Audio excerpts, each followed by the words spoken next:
open houses for sellers, they don't add as much value as I think people think they do.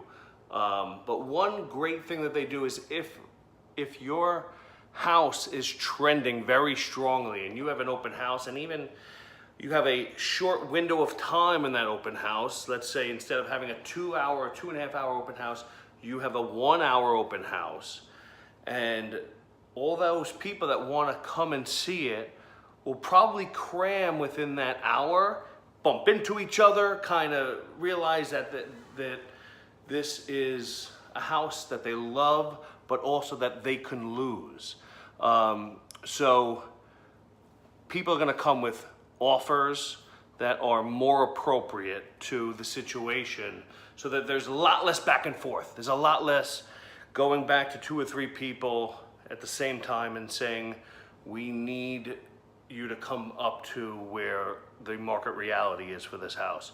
So because they see it, they live it, they're actually in the mini marketplace of an open house seeing how much activity it is. So that's great. For a buyer, it's also really good if you're in that situation to get a sense of what you have to bring to get that house. Because a lot of times, especially in today's market, it's not about getting the great deal, because there's so few inventory. It's about getting the deal, or getting the house, getting the place that you find happiness, that you can afford and be happy and live a good life. So being able to gauge the right way to act, whether it be knowing that this house is going to end up out of your price range, or knowing that you have to bring your best by bumping into people and realizing that you have to do what it takes to get the house, is a really great gauge, and really helps inform the buyers as well.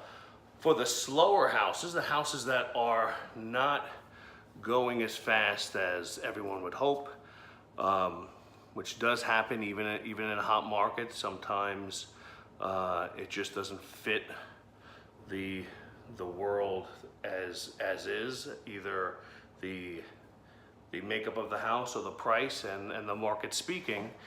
An open house is great for marketing. It's actually great to get in front of people, not so much because the doors are open, but because your house, when we put it out as an open house, gets shot out to the whole world.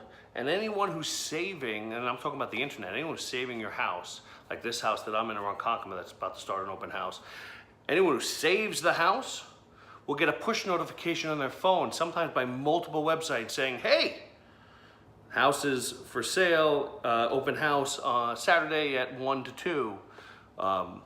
And so we're actively marketing the house by getting in front of people on their phones and on their iPads and on their laptops, or going in their email. So an open house doesn't even necessarily get people through the door, but it might get people to call about the house, or think about the house, and save the house, and watch the house. So I wouldn't think of an open house as necessarily the thing that's going to sell your house, but it is an added tool that can be used.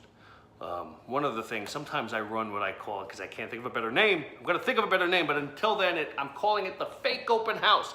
That is when I run an open house for 15 minutes on a weekday, not to get anybody. I don't think anyone's going to come. I sit in front of the house in my car, not expecting anyone, but those push notifications I told you about, those emails that I told you about, we're the lonely one in front of people. We're the only one in front of people on a Wednesday.